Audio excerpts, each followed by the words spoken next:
بسم اللہ الرحمن الرحیم۔ السلام علیکم دوستوں، 7 اکتوبر 2023 کو حماس کے اسرائیل پر حملے کے بعد ایک نام جو دنیا بھر کی نیوز میں سامنے آ رہا ہے، وہ نام عز الدین القاسم بریگیڈز کا ہے۔ القاسم حماس کا ملٹری ونگ تھا۔ ویسے تو بہت ہی کم لوگ جانتے ہیں کہ عز الدین القاسم حقیقت میں کون تھے جن کے نام پر ایک آرمی گروہ بنایا گیا۔ دوستوں، سب سے پہلے عز الدین القاسم کی کچھ حقیقت کو جانتے ہیں اس چھوٹی سی ویڈیو میں۔ عز الدین القاسم شام سے تعلق رکھنے والے ایک عالم دین تھے جو گزشتہ کے آخری سنچری میں فلسطین میں آنے والی برٹش حکومت اور یہودیوں کے خلاف آرمی جدوجہد میں شامل ہوئے۔ حماس کے اسرائیل پر حملے کے بعد ان کا نام پھر سے لیا جا رہا ہے۔ عز الدین القاسم 1882 میں شام کے علاقے جبلہ میں پیدا ہوئے۔ عز الدین نے شروع سے ہی اپنی دینی تعلیم اپنے والد مولانا عبد القادر القاسم سے حاصل کی، جو اس علاقے میں موجود منصوری مسجد کے پیش امام تھے۔ 14 سال کی عمر میں وہ الازہر مسجد میں اپنی تعلیم مکمل کرنے کے لیے قاہرہ چلے گئے، جہاں ان کی ملاقات اصلاح پسند تحریک کے رہنما شیخ محمد عبیدہ رشید رضا اور دیگر لوگوں سے ہوئی، اور ان لوگوں کی پرسنالٹیز نے القاسم کو بہت متاثر کیا۔ اسی مسجد کے مدرسے میں تقریباً ایک ٹائم تک تعلیم حاصل کرنے کے بعد عز الدین القاسم 1906 میں واپس جبلہ پہنچے اور ابراہیم بن ادم نام کی مسجد میں امام مقرر ہوئے۔ 1911 میں جب اطالوی فوج نے لیبیا پر حملہ کیا تو شیخ القاسم المنصوری نے مسجد کے ممبر سے جہاد کے لیے لوگوں کو دعوت دی۔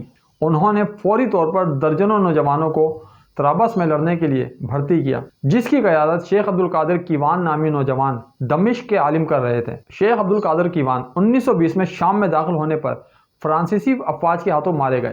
دوستوں، جب فرانس نے شام پر قبضہ کیا تو شیخ القاسم نے فرانسیسیوں سے لڑنے کے لیے ایک چھوٹا سا سولجر گروپ بنایا۔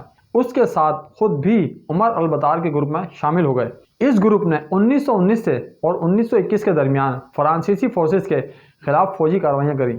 شام پر فرانس مینڈیٹ کے امپلیمنٹ کے کچھ مہینوں کے بعد حکومت نے ان کی گرفتاری کے وارنٹ جاری کر دیے۔ گرفتاری سے بچنے کے لیے القاسم 1921 میں بیروت کے راستے حیفا فرار ہو گئے۔ حیفا پہنچ کر عز الدین القاسم مسجد استقلال کی ایسی جگہ پر رہنے لگے جس جگہ پر زیادہ تر غریب کسانوں کو رکھا گیا تھا، جو معاشی حالات کی وجہ سے اپنے گاؤں دیہات سے بے گھر ہو گئے تھے۔ القاسم ان کے ساتھ مل کر سرگرم رہے، لیکن ساتھ ساتھ ان کو بنیادی تعلیم بھی دیتے رہے۔ القاسم نے حیفا کے اسلامی اسکول اور حیفا میں قائم مسلم یوتھ ایسوسی ایشن میں شمولیت اختیار کی۔ 1926 میں مسلم یوتھ کی انجمن کے صدر بھی بن گئے تھے۔ 1928 میں وہ اپنے لوگوں کے تجربے سے متاثر ہو کر فلسطین میں ینگ مسلم کے ایک گروپ کو لیڈ کرتے ہوئے شرعی عدالت میں شامل ہو گئے تھے۔ دوستو، یہ وہ ٹائم تھا جب فلسطین میں یہودیوں کی تعداد کافی ٹاپ پر تھی۔ فلسطین میں یہودیوں کی تعداد 1931 میں 1,76,000 سے بڑھ کر 1935 میں 3,55,000 ہو چکی تھی۔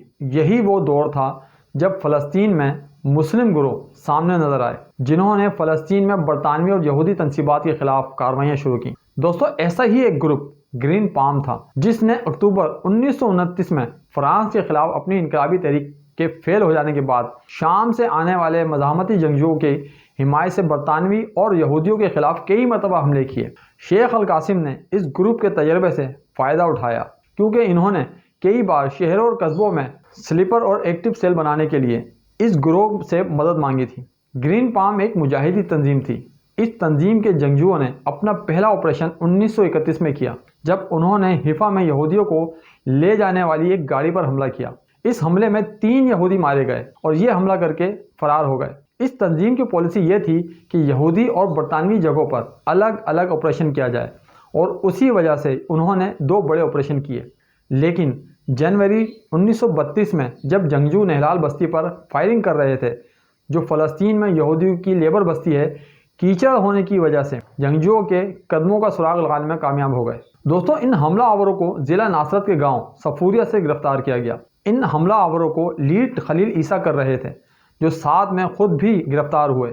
دوستوں، یہودی اور برطانوی حکومت نے اس تنظیم کے لوگوں کو ختم کرنے اور گرفتار کرنے کے لیے ایک مہم شروع کی، لیکن بہت تحقیقات اور کوشش کے باوجود القاسم کا تنظیم سے کوئی بھی لنک نہیں مل سکا۔ حکومت کی ان کارروائیوں کے بعد القاسم نے کچھ سالوں تک کے لیے اپنی عسکری کارروائیوں میں بریک دینے کا فیصلہ کیا، تاکہ وہ اپنے گروہ کی تنظیم سازی کر سکیں، گروہ کے باقی لوگوں کی حفاظت کو یقینی بنا سکیں، اور اسی دوران مزید اسلحہ حاصل کر سکیں۔ 1935 کے آخر میں القاسم استقلال مسجد میں ایک عوامی خطبے کے دوران برطانوی فوج کے خلاف فوجی کارروائیوں کے آغاز کا اعلان کیا۔ 15 نومبر 1935 کو القاسم اپنے 11 ساتھیوں کے ساتھ جینن اور نابلس کے بیچ میں موجود ایک گاؤں یبت کے طرف روانہ ہوئے، جہاں حکومتی فورسز کے ساتھ لڑائی ہوئی جو تقریباً 6 گھنٹے تک جاری رہی۔ القاسم اس لڑائی میں اپنے 3 ساتھیوں کے ساتھ مارے گئے، جبکہ 2 ساتھی زخمی ہوئے اور باقی ساتھیوں کو گرفتار کر لیا گیا اور بعد میں انہیں قید کی سزا سنائی گئی۔ اس لڑائی میں مرنے والوں کے جنازوں کو واپس کیا گیا اور پھر